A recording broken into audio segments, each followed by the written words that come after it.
So Yeah. Well, yeah, before I hijack this anymore, so tell us more. So you went to LA, you opened my had that business. realized, and you Mhm. opened your business. Okay, let's And go. then the pandemic happened, and then I moved back because, I went out of business actually because I couldn't keep my doors open. Oh The my government goodness. had shut us down. Yeah, so that was kind of disheartening, but moved back and then started seeing clients again. And since then, I've been seeing clients and, just working with them on different levels. But the nice thing is that, like I was sharing earlier, I'm moving more into energetic healing and finding out and discovering things that are therapeutic, but not necessarily talk therapy.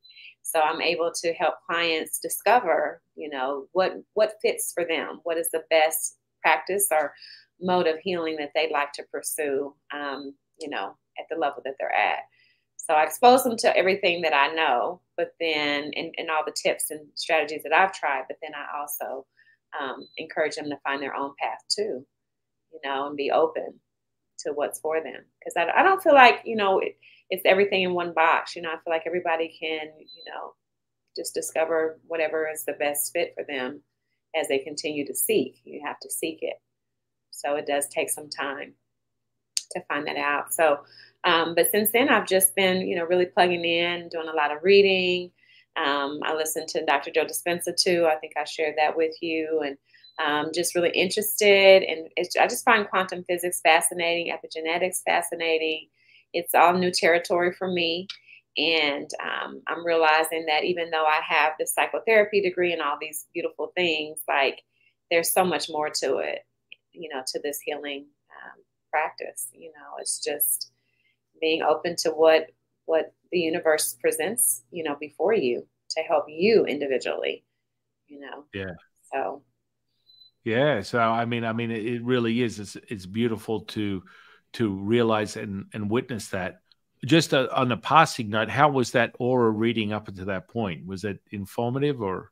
oh yeah, it was right on track. A lot of what I've dealt with, I think fear was rooted more so in my childhood. My mom, she would say things like, "Oh, well, don't run because you're gonna break your neck," and it's just I almost like I call them word curses or just saying negative things and not realizing it was really coming from a place of concern. She meant well, but at the same time, it was projection. And so then Well, that she only knows what she knows. right. But it caused me to be like, oh my gosh, and just, so many different, I can tell you so many scenarios where she said those things. And then I, like you were saying earlier, have said those to my children. And then, but you know what you know. So now that I know more, I word things differently. And I want to share this piece of my son. He started law school last week. Well, what was interesting is that he had taken the LSAT, he had taken it 2 times and got the same score, but it wasn't a score high enough to be able to get into the school of his choice. And so I started doing some work with him on the words that he's saying and healing himself or what have you, because the narrative that he believed is that I'm not good enough because he kept getting the same score. I said, no, you're going to take it one more time. And this is what we're going to say. This is what we're going to do. So I went over to his apartment. I mean, he's 23. Went over to his apartment. We wrote down, and like you said, tell me the term for it when you actually write it down. Incantation. Incantation. I didn't know that's what I was doing, but I had him write down his desires. And then I led him through a visualization practice of actually seeing himself, passing the test, and not only passing the test, but actually getting acceptance in that school. So I didn't know until you that I was having him feel that experience beforehand. So we even went as far, and he'd probably kill me, but he'll see it and be okay with it. But I'm going to tell you this. I had him cheering. I said, hey, we're going to act like, you just got in, whatever. So he and I are in his apartment. We're like, yeah, this stuff. And he's doing it with me. So fast forward, he calls me and he's like, Mom, you're not going to believe this. I was like, yeah, I am. I already know what you're going to say. And he said, I got in, I got the score that I needed. And, he got accepted to the exact school and all of that. So there's so much power, I think, and also, writing down, visualizing, like you said, feeling that these things can happen. The things that you desire can happen for you. And it's never been done before. Nobody in our family has pursued law or even been accepted, And so I told him, I said, now you're in, you have to continue that practice every time you take a test, every time you, go through anything, in life, make sure that you're doing that at the same time. So yeah, so now I'm learning, and as I'm learning, I'm excited because I'm sharing it with my children, and I'm watching them. My daughter, she's really a Dr. Joe Dispenza follower, and so she told me, she said, "Mom," and I have to tell her. Well, she knows about you because she was the one that was in the room with me. So All right. Okay. Okay.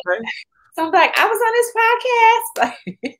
But yeah, so she's like, "Mom, I'm gonna meet him one day," is what she told me. And I said, okay. I said, well, let's just say, let's put that energy in she goes, yeah, I don't know how, but I'm going to meet him. I said, okay. So, they're learning as I'm learning. And I think that's just such a beautiful, beautiful thing. And then, you can throw that one out in my direction. I'll help it along a little bit faster for her. Oh, that's okay. what matters. You see, that's what happens when you hang out with the Sifu. He can throw a little magic on top of that. Just we'll do Yes. the Hogwarts experience, and it just goes a little quicker. Right. That's all it takes. It's like I used to do this a lot when I had a little bit more. I was a little bit more obsessed with pop culture, so I would just materialize celebrities all around me, whether I was working with them or whether I wanted to meet one, and poof, that would just materialize, because that's just what you're regulating yourself for. This is what you want to see. If I go somewhere, I expect to see at least between 1 and 5 celebrities every time I go in there, either interact with them or within arm's reach, and that would happen. And then unfortunately, I got a little disheartened with the whole, celebrity per se. It just sort of got a little beaten for me. And so at one point, many, many years ago, I materialized an interaction with, I don't look like a fanboy, but coming from my age group, I'm a little bit older. I'm a little bit older than you. So, same sort of like experience. Tom Cruise was a big, Oh, yeah. actor. I had a crush on him. Well, Hey, that's him. I just want to say hi. No. yeah. So, for me, Tom Cruise was, a very interesting energy. So, I really enjoyed everything that he put out as an actor. And so that was sort of something like, oh yeah, I definitely want to meet him at some point. And through one of my clients, I ended up doing business with his sister-in-law, which was at the time Nicole Kidman, I think. And I got to a point where I was about to meet him, and unfortunately things changed where I ended up, moving to America and all this other stuff from Australia. So it didn't materialize, but it got to a point where I got a birthday card from him saying, "Happy birthday, Tom Cruise." Now that's a very interesting, and then I said, okay, well, I was that close, and now I will materialize it again, because I think personally he's sort of like taken his own belief systems and he's put them aside, even though most people think of him as someone who's sort of like brainwashed into some type of cult. Hey, everyone has their own belief system. Understand that, I don't even look deep into what some of my favorite, this is where people get really weird. You're a Taoist priest. One of my favorite pastors of all time. Are you ready for this? You're not going to. Joel Osteen.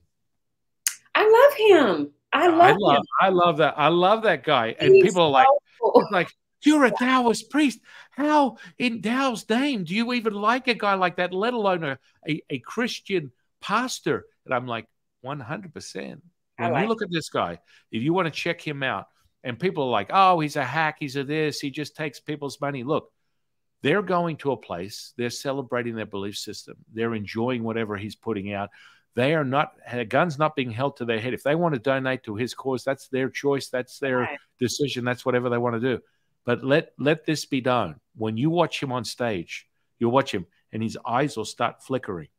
And when you see auras, and I'll teach you how to read auras, he's running juice like you've never seen before, like a huge amount of energy, and he's just getting direct source information. It's just coming right in there, and you're just like, whoa, holy moly, it's wild.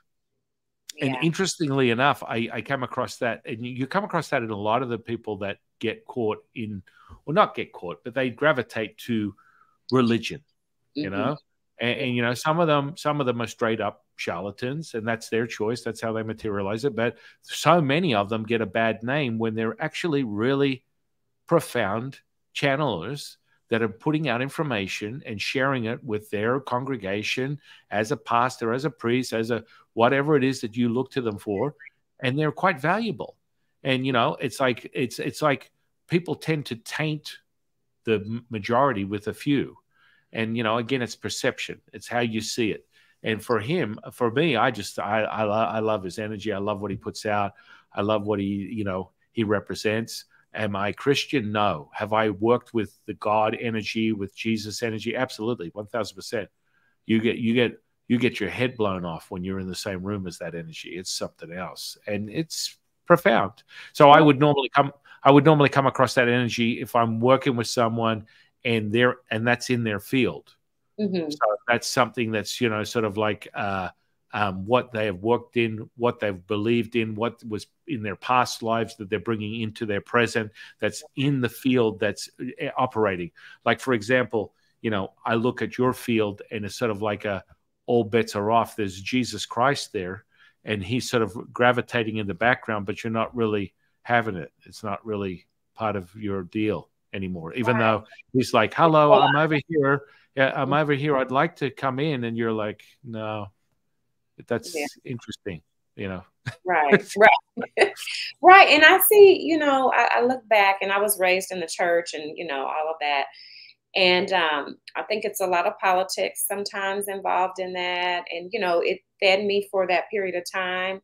And, you know, I do have a spiritual practice, and I do pray and things like that. But I do feel that sometimes churches can be very judgy, and they say one thing, but then they don't act the way they're supposed to, you know, supposedly. But with Joel Osteen, I see him more as a motivational speaker. No, he's beautiful. He's, Yeah. I don't know. I personally, I love the guy. Yeah. Yeah, you know, and most pastors are the good ones. They're, you know, motivational and inspirational, you know, they're doing good work, you know. So what was the relationship with Jesus Christ that's no longer, or what do you think? Well, for me, I still feel that connection to Jesus, but I'm learning that the Jesus that I worshipped, you know, per se, it was more it was his story. You know, it's almost like I feel like a Martin Luther King, right? I look at him and I'm like, man, he was here on earth, and he had a mission, and he fulfilled that mission, and he inspired, and he helped, and he did all those wonderful things. Well, I kind of put Jesus in that same category too, is that he's someone that I can look up to and say, you know, his time, his lineage here was amazing and impactful and helpful, you know, but it's not necessarily. So what changed your mind about Jesus? I think over time, I just, when I became more spiritual, I realized that, you know, it had to take more than prayer, that I had God within me, and I didn't have to pray to something outside of me to be able to accomplish the things that I wanted to accomplish, and for my dreams to be fulfilled and to help people, that I could tap into me. And once I started working on me and healing myself, I didn't have to turn to Jesus. I'm not a Jesus hater or anything like that. So he definitely wants to come. He definitely wants to come in. It's almost like you shut the door on him. He's outside waving in the window, going, "Hello, I'm still here." It's like literally. Back in, Jesus. You can come on back. No. Seriously, I mean, you know, here's the thing. It's like what I always remind people of is there are an infinite amount of energies, frequencies, vibration. And so there are an infinite amount of spirits. And so what does that mean? Okay. If you materialize, say, for example, someone by the name of Wes Craven, and Wes Craven was the guy that created Nightmare on Elm Street. Have you ever heard of the Nightmare on Elm Street, the Freddy Krueger guy, whatever his name is with the fingers? And people are like, Sifu, what do you think of that? I mean, is that real? Is Freddy Krueger real? I'm like, what do you believe? And they'll be like, well, I believe in heaven and hell. Okay, so more likely than not, the materializing of that particular energy is going to be validated as real to you, and it can be materialized. Just remember, wave to matter to particle is realized instantaneously. So if you believe it, it's real. It doesn't just contain itself to what you want in relation to a bag of money, house, perfect life. If you believe there is darkness, then that polarity is very present. And so people have to understand that. So they're like, well, is that true? Yeah, I mean, I can sample and give you the Freddy Krueger energy if you want. It comes from the deep-seated place of Wes Craven's unconscious, that he's created these characters. But once they're materialized in a thought, a feeling, and an emotion, they become realized.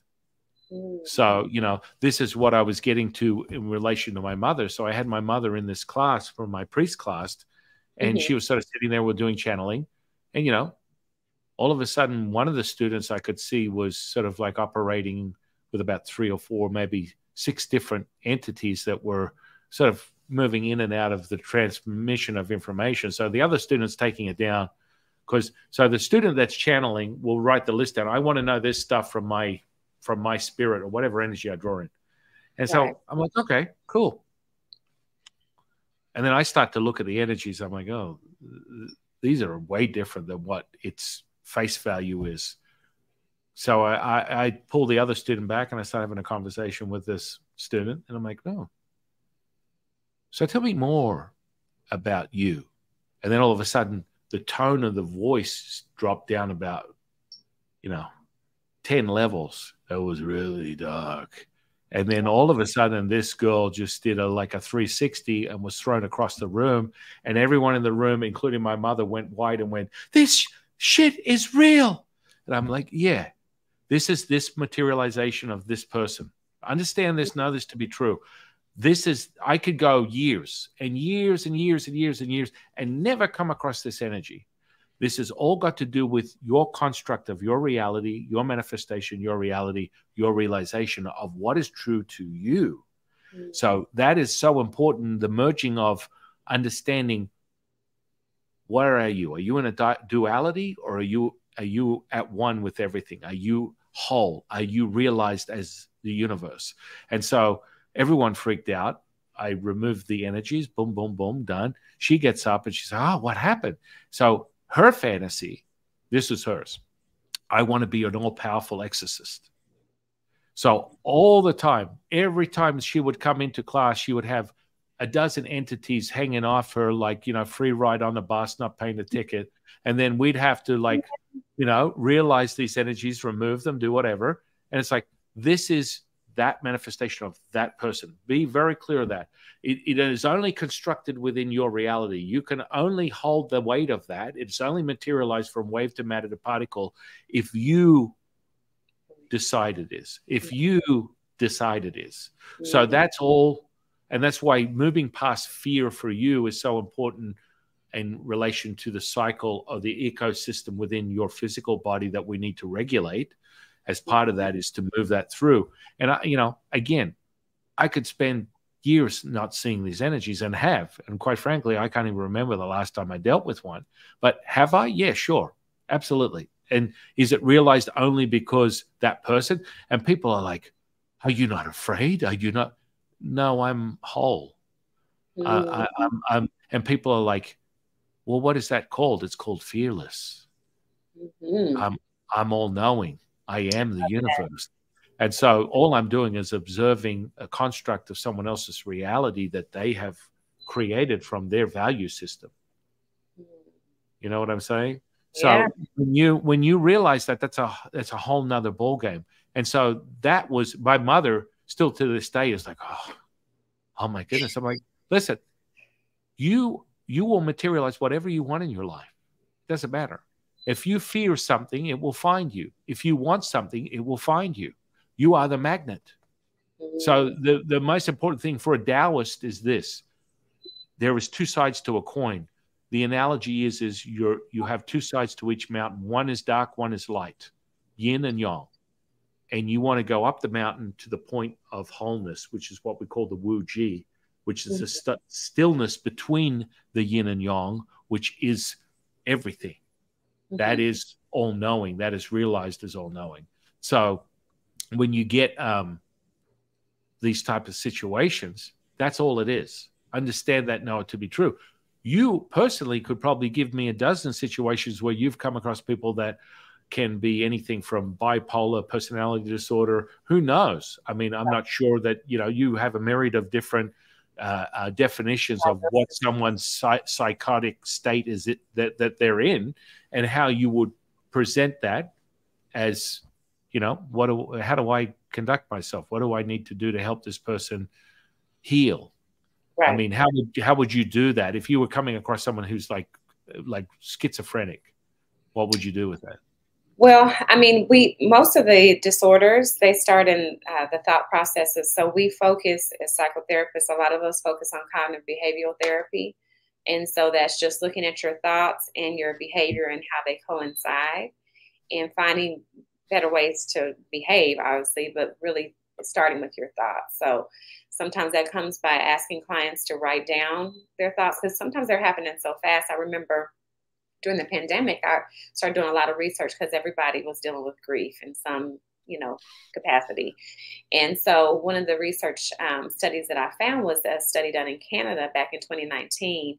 And that study discovered that we have the human brain has up to, this is science, 6,200 thoughts per day. And out of those thoughts, 85 to 95% of those thoughts are said to be negative and repetitive. So literally we're recycling thoughts every single day, and they're negative thoughts at that. So now just pairing with what you said, if we're thinking those things, that becomes our knowing. And that becomes why we're probably attracting some of these negative experiences in our lives, because we're believing in the things that we don't want to see happen. And we're believing that our past is our present and our future, you know, and buying into those lies that we tell ourselves. And so what I would do with anybody that had a disorder, whether it was schizophrenia or anxiety or depression, grief, it's like, what are you thinking about? Finding out what your thoughts are. You may have to journal those and write them down, and then find ways to think thoughts that are different, that are more progressive, that are positive, that can shift you out of those negative thinking patterns, because the science is right and we are getting hit with those thoughts, you know, before we find someone like you to kind of steer us and, you know, let us know energetically that we can stop those. It's recognizing that it's happening instead of allowing them to come, and believing that those thoughts are who we are and the essence of our being, and that we almost become paralyzed by those. So it's monitoring those thoughts, acknowledging that they're there, finding out what they are, monitoring them and shifting them and changing them so that they work for you instead of against you, and help you heal instead of cause you to stay stuck in the hurt of your past and, you know, the things that you dealt with. So, hey, yeah, that's, I mean, that's what drives me. And that's basically the core of the Way 126 is you master that. It opens up your energy centers, and you'll come to a realization even in the first minute or within the first 9 weeks that you can shift and change your state like that, because it's a feeling. So it's a feeling. It all has to do with feeling. So that regulation is for you. So once the energy centers are open through the visual and audible experience, you create the kinesthetic charge that is the validator, and then you will go through it. By the end of it, I haven't yet to find someone, and I've been doing this decades, but with the app, within the app itself, and there are hundreds of people using it, they will find that they're like, I had no idea. They have the Mr. Miyagi moment, right? Where, you know, the Karate Kid, I think we talked about this. Did we talk about this? Yes. Anyway, I always use that analogy where I'm done with this. There's nothing going on. That's why I use the Easter egg within the Way 26, where you can validate it every day. What does that mean? You can sit down for 2 seconds, close your eyes, and ask to experience the Way 126, which is another sense, because you're saying it and you're hearing it, but you didn't open your mouth and you didn't use your ears. It's in your mind. How is that? That's another sense altogether. How is that possible? I'm kind of confused, right? Hang on a second. That's kind of weird. I did say that in my mind, but I did hear it, but I didn't open my mouth. What's that? So, you know, these are already sensors that people don't even realize that they're using on a daily basis. but understanding that you can validate that instantaneously. So you will be the one that goes, holy moly. So I followed Sifu's instructions. I sat down and closed my eyes, called in the 126, and then I counted, did a breath, and then felt it. That's in the video. I sent you a video on that, and that's the Easter egg. If you watch the video, it'll tell you how to do it. And that's something that you should be able to do first thing. The first day you use the Wave 126 is you need to validate that you're experiencing this and it's real. So then that means that you can use battle-tested real-world stuff. This is not just in the comfort of my home or in my car or in a quiet place or whatever. No, you can be in what you conceive as your reality, and you may buy into an emotion at one point and you bring something to you that someone's giving you a confrontation, and know that in that same second, and it's realized because we're moving faster than light. That's how everything works. And neurology is no different. So if we're moving faster than light and you're able to realize that, you call it in, poof, your emotional state is equalized instantly, being able to feel it. And so you can shift and move any way you want. So that's the power of that. That's why I love what you're doing, and I'm loving that I'm on this journey with you now. I made it, but because I can share that, I can take what I've already been instilling in my clients and helping them with, and share the way and share, your teachings and practices, because people I feel want rapid change. They want it today, and I love that. Yeah, and it as it should be, right? And honestly, as it should. If we truly understand the nervous system, we understand everything as a whole.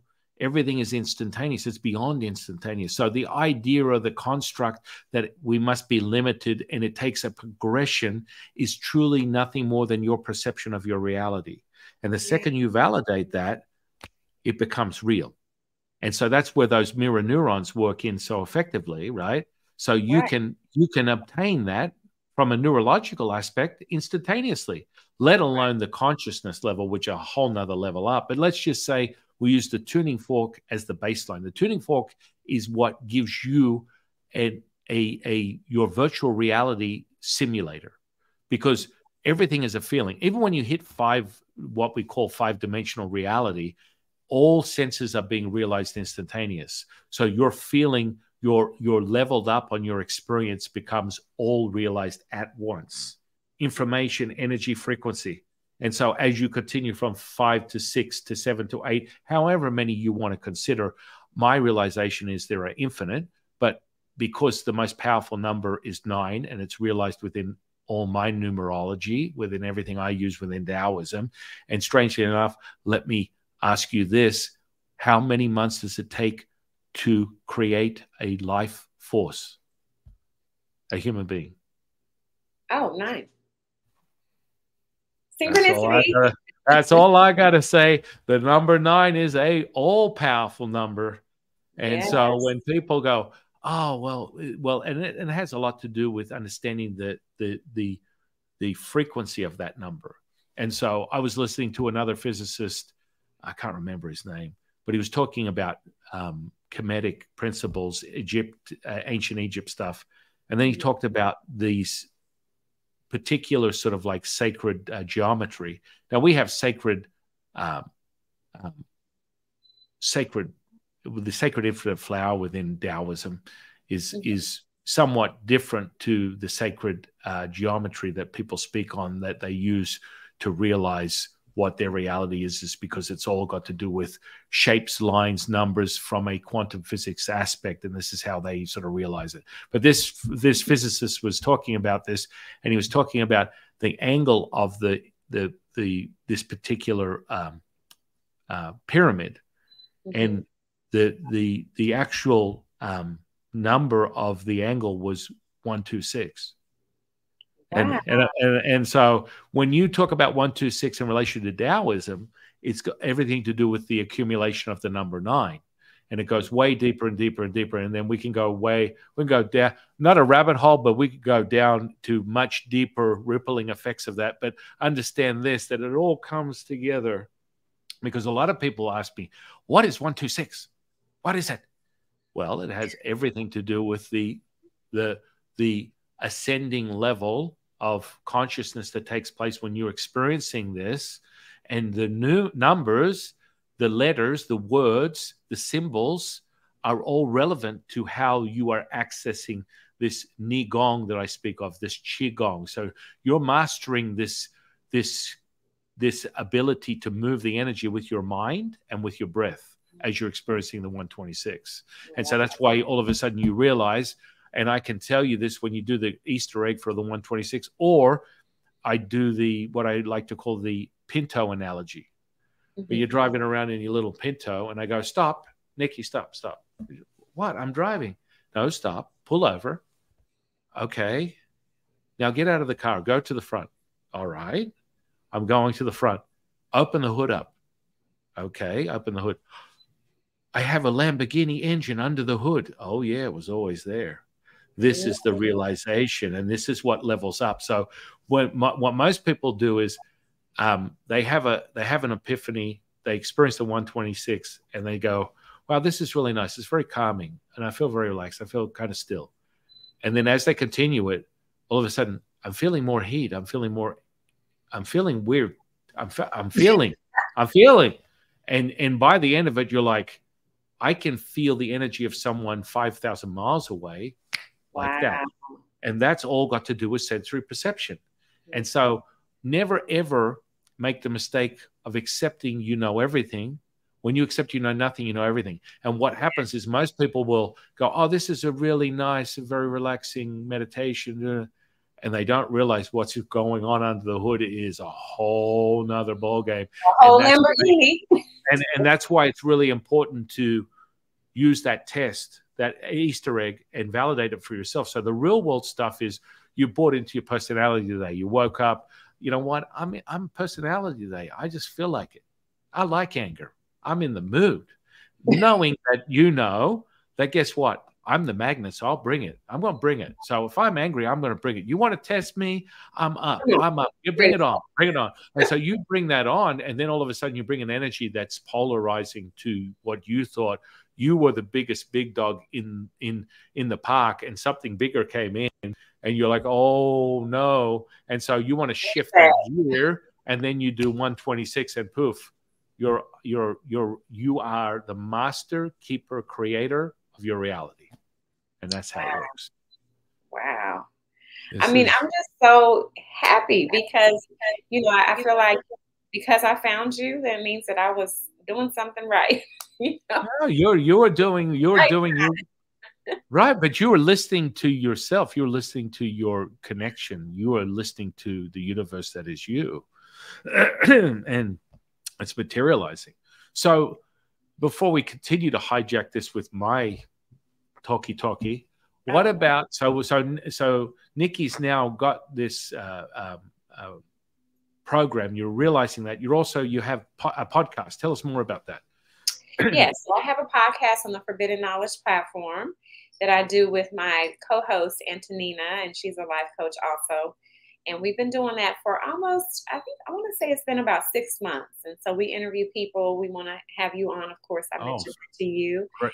And it's just a really great opportunity. We call people in and we talk about different strategies. We call ourselves the mental health strategists. So the mental strategists. So we, focus on growth and different tools and tips that people can use.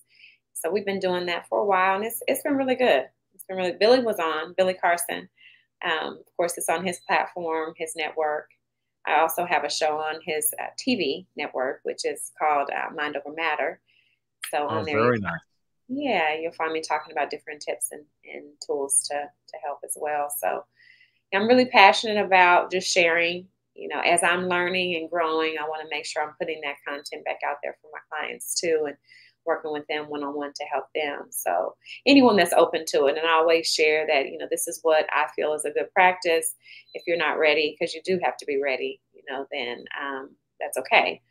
But, I just want to let you know that it exists and it's there and it's available for you. And I think it's amazing. So that's what we try to focus on, is just educating people.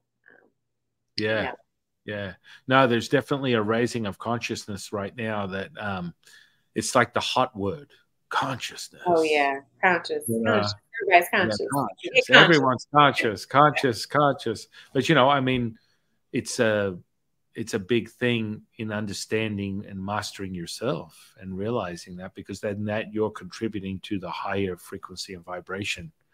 Instead of weighing it down, you're bringing it up, and that's becoming, aware, conscious. Yeah, just that awareness that there's we can heal ourselves. And I so many times I've learned that in my books and things like that you have to go to somebody else outside of yourself to get healing. Even the church taught me that you've got to go to a pastor, you've got to go to somebody to pray for you. And it's like, no, you have what you need already within you. You just have to get still and make sure you focus on that and feel it. Believe it, because I think sometimes we believe the negative more so than the positive, or the possibility of the positive. Well, it's just watching you. Like when you were asserting yourself with your son, there was like this incredible energy that came over you, just explaining the story, because you shifted dramatically, right? So that power is yours, yet you only realize it as something to use to help others. Wow. Observation. Hey, we do this thing where we like, it's like, oh my, get the snaps. Yeah, the snaps. But it's really powerful to witness that, and that's yours. That's yours. That's for you. That's not just for everyone else. And that's where we will stop sampling your life force, and you're not really sampling. You're handing it out. You forgot to hit the other button. That's necessary. I'm like, here you go. Right. And that's where most healers, alternative healers, especially light workers, massage therapists, they kind of get to a point where they're exhausted, they're burnt out, they've had enough. It's like, I just can't do this anymore. And it has everything to do with how they perceive their reality.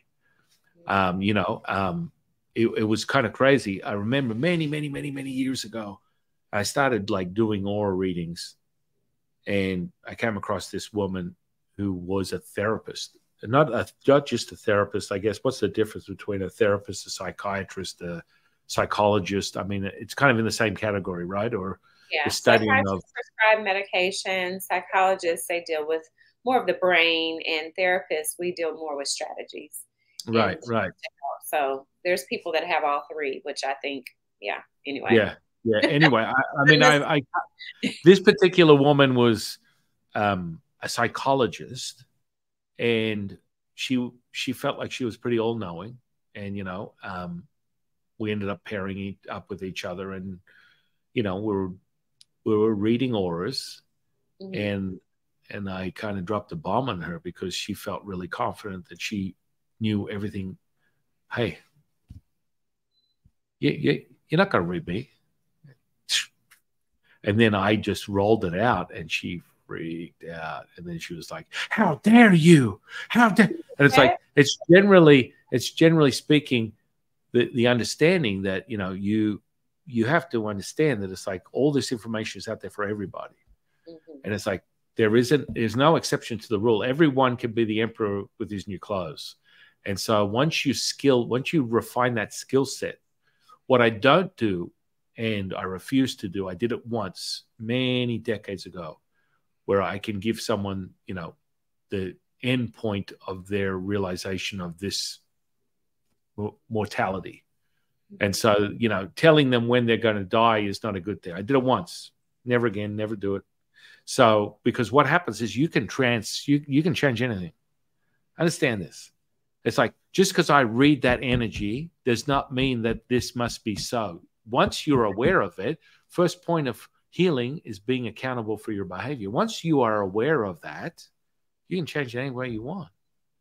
You are only aware of what you're aware of. You're unaware of what you're unaware of. You know what you know. You don't know what you don't know. But once you realize it, it's off to the races. So, you know, with that said, I mentioned it to this person, and that realization, they died right down to the last second within 2 months. So I said, you know, you're going to, and then I was like, that's the first and last time I ever do that. And so, yeah, it's not good. It's in my opinion, it isn't, because I came to the realization I'm sharing that information with them. But if they don't find that true source energy, it's not from me to create a rippling effect in their level of consciousness or lack of. Does that make sense? Because they can shift that. They can shift it any way they want. They can be another, I want to live to 150, 180, 200. Realized, know that it's documented within Taoist history that we have immortals that have lived to 180, 200 years. So now that's a limitation. Understanding what we know about epigenetics today and gene expression in and of itself, they're signaling a very ripe old age. People that are living right now on the earth can easily live to 120, 130 right now without even trying. Wow. That's going on. Yes. Show's birthday party. We're still here. Right. So I want to ask you a question that I feel can help not only me, but also my family and my clients. When a person has a thought, a negative thought. So for instance, when you told that client that, or shared that with the client, did the reading, they bought into the negative thought, or they bought into the thought, right? So when we have these negative thoughts that appear, what do you do immediately, right then in the moment, to shift your vibration and energy and to feel that thought, because some of these thoughts you may look around, it's like, I have all this evidence that this thought that I just had is real and it's going to happen right now. And the confirmation in your mind, this is why I always talk about feeling, right? Because the thought is nothing more than materialized from what you perceived as your past, and you're replaying it over and over again, creating that surge of emotion and feeling that's encapsulated in that little trio that we like to call the thought, feeling, and emotion, that is basically a validation of every second of your existence. That negative thought can be realized and shifted, and that's why the feeling is so important. I always stress the feeling. Forget about, I need to be a different identity, I have to change my thought process, blah, blah, blah, blah. Once you feel something, it's forever recognized. You can have insanity going on, the psycho circus between your ears. But once you're able to realize the feeling, that will neutralize, because that is a frequency, energy, and vibration that's undeniable. That's why I always reiterate the 126, because you can shift out of that state. Now, as a negative thought, if you're in a negative thought, more likely than not, you're not even realizing it is a negative thought. You're immersed in the experience. You're unable to discern what is real or what isn't. You're just in it. You are angry. You are realized, this is my truth. This is my reality. And so it comes from a standing point of, if someone starts there, obviously, if we're having this dialogue, you're speaking on something where someone has already identified that emotions are not the controlling factor of their reality, and that if they were to have that emotion, the first thing to spearhead and to disintegrate that is to be able to replicate a feeling that resonates with a brainwave that eliminates it all. It's impossible. Like, if you look at any of my podcasts, last couple, I do things on activating nitric oxide and oxytocin. So I will give you an experience. If you watch the video and it's like, people are like, I'm watching this video and you're just talking about it, I'm starting to feel energy percolating in my body. That is freaking me out. I've been doing this a long time. They don't call me Sifu for no reason. So the energy, frequency, vibration becomes instantaneous. And then I start talking and they're like, I was feeling that before you said it. Yeah, because it goes out there real fast. It's faster than light speed. So once you are able to replicate, you can replicate. So, okay, you're identifying with a negative emotion. The question is if you haven't realized that as a negative emotion, that's your reality. Now, if you're in a situation where you have clients like yourself and myself, people that we know that have identified the emotion as an incoherent disturbance, an interference that's not real, it's nothing more than static, then you are already in a mastery position. Now, if you have tools like I always keep saying, the Way 126, because it's all done for you. All you got to do is hit play. All the stuff, all the secret sauce has been created for you, and you will be able to realize that every time you get off the Way 126, you can use it in battle-tested situations. Go into a situation where you get into a confrontation deliberately, which no one wants to, but do it deliberately, and then literally, while you're having the experience, you can call the energy of the 126 in.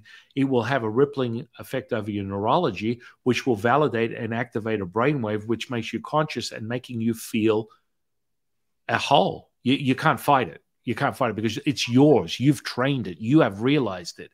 And so it's the same thing with the emotions. These are just trained emotions. And the fastest way to shift that is to create a system. That's why systems can be very valuable. Human beings are introspective, analytical, so they rely on what we call heteroaction. Are you familiar with heteroaction? Yeah. Right? So it's like when you start something, you must finish it. That's what human beings do. Okay. It's a behavior. It's ingrained into your very being. So if I was to put my hand out like this, you would feel compelled to want to shake my hand. I did it. I did it. Right. Well, that's what we call it.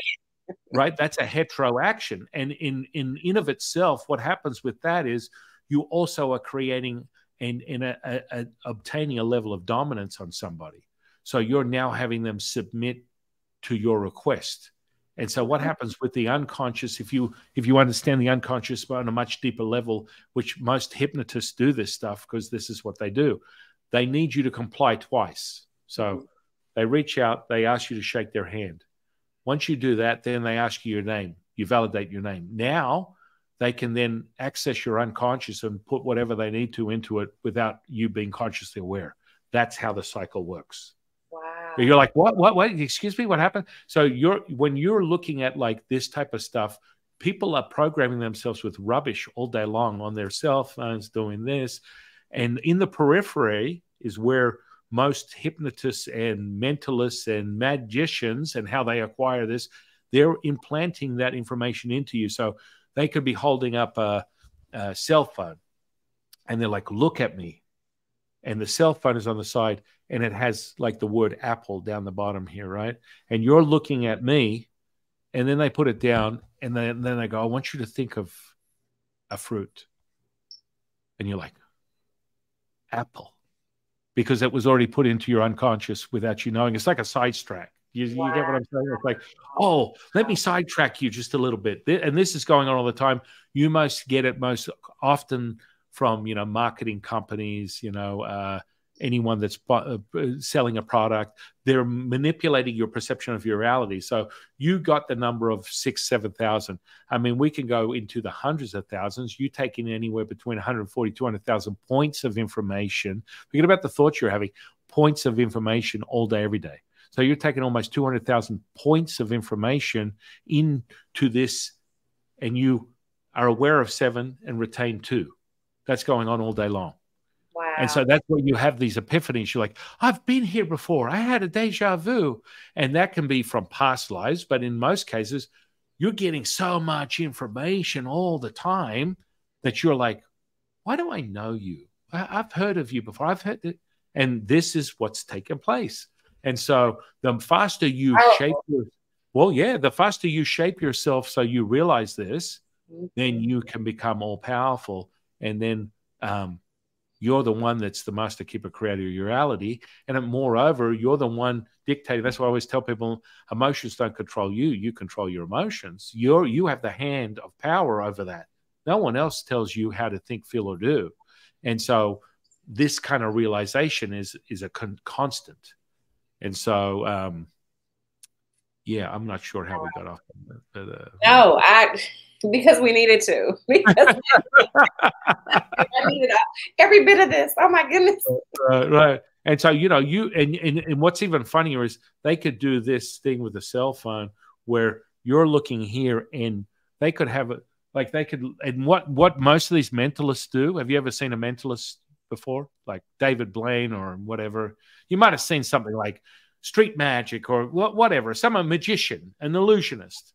And so they do these things where they set stuff up where they'll come into an auditorium and they'll put an image up on a wall, right? And they're going to have a show the following day. And that image will be up on the wall and it'll be seen by every person that walks into that room. And so that information is being planted into their unconscious without them knowing. They walk past the image. And then the magician, illusionist, mentalist, whatever, will then have the audience present the day later. And he'll be able to speak on something that he knows was in that image that everyone passed by 2 days ago, or that day that he put up 2 days ago, that they weren't aware of. They just walk past it. It goes straight into the unconscious. And then boom, all of a sudden he goes, I want you to think of a number. And so those numbers were already being planted into the unconscious as you walk past. And everyone's like, I got my number. It's 4. It's 4. And there was 5 4s across this image that every single person walked past. And he goes, I'm thinking of a number. I'm hoping everyone gets it. 4. And everyone's like, oh my goodness, how did he do that? Well, that's how it works. Wow. And so this is going on all day long. And I don't, a lot of magicians, mentalists, hypnotists, all that kind of stuff, they dismiss this level of consciousness because they don't even call it that. They look at a book and they go, this is what you do. This is this is how the brain works. Psychologically, this is what you do. Or what, NLP? Have you ever heard of NLP before? Yes, neural right. So, programming. Yeah, it's the same type of thing. You know, Tony Robbins is the godfather of NLP. It's like the same thing, but you don't have to realize this is, again, like we were talking about, you know, neural feedback or tapping. Yes. All this stuff is ancient. None of this is new stuff. None of it. It's all been packaged in the. It's like the South Beach diet. No, it's the keto diet. No, it's the paleo diet. No, it's all carb diet. It's the whatever diet. Atkins. It's the Atkins. It's all been done before. All of it. Yeah. And so when you go back to the deepest roots of understanding, everything, you're synchronized into your DNA by words, numbers, and symbols. And it's all relevant. Like for me, I gravitate to the characters and the symbols of Mandarin, Cantonese, and all the translations of that over many thousands of years, going all the way back to bone oracle symbols. That's deep within my DNA that ripples from lifetimes before this one that makes it real to me. English language is a bastardized language, in my opinion, and it's a mishmash of everything. And yet, you know, you will resonate to something, but the neurology component is always the same. And understanding that because we are, you know, so ingrained with this in our DNA, symbols, numbers, words are all integrated. You will gravitate to what signals to you, what makes you feel the truth teller. And that's all that matters. Wow. I could talk to you forever. It's good stuff. I mean, I'm just so excited, like I said, to be on this journey and to have found you and the way 2126 and I'm gonna share it with anybody that'll listen to me. Well, you know, we're just getting started, my friend. We are just getting started. I'm excited because it's, you know, you're right on the precipice of where you need to be. And, you know, right from the scriptures, when you're at your lowest, you're at your highest. Don't be deceived. Don't be diluted. Your power is within. So when you think you're having the worst, you are right up there. You are just right there to a profound realization. Oh, yes. You're evidence of that. And like I said today, that the fig tree, you know, I'm always been open to miracles. I love miracles and I love magic. I love all of that. So when that happened, there was no fear. It was just like acceptance of yes, signs. I see signs. Well, I think my goodness, we've gone over a lot today. And we'll have to do this again. We'll just keep going back and forth on podcasts. I'll go to yours, you come to mine. We'll just go back and forth. Why not? But we'll start setting up some time. I'll spend some time with you week to week and get you all set up with your training and all that kind of on a much deeper level outside of the Way 126. But wow, today was really, really amazing. Was there anything else you wanted to share with the audience? No, I just appreciate you having me on, and I just thank you for you being so quick with it. And I mean, it was just last week. Seems like it was just last week. So I'm just so honored to even have been here today with you and listening. I'm learning as I'm sharing at the same time, which I think is so great. And I love Yeah, the synergy as well. So I thank you for all you do, and thank you for my TLC. I got to listen to some TLC when I get off. yeah. I mean, I'm We'll be here jamming. it's all TLC. Well, from me, my all-time favorite, I got to get to it. My all-time favorite, I always end, because I don't monetize my podcast. I just play the music I want to. So it's like, I always end with my all-time favorite, Genuine, which, Okay.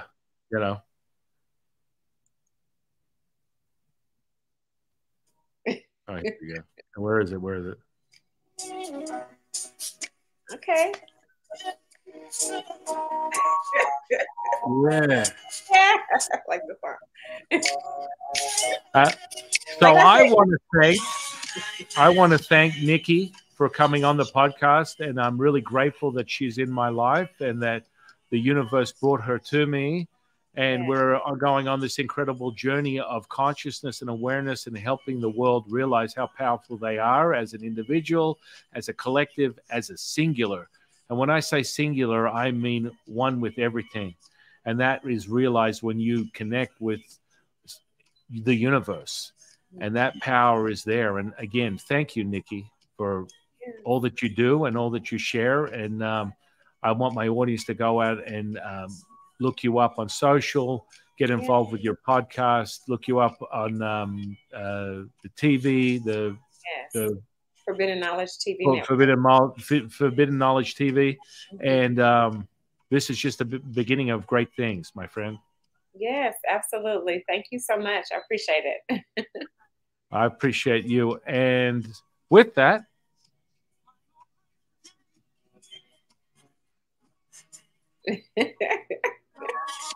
I want to say I am your humble Sifu.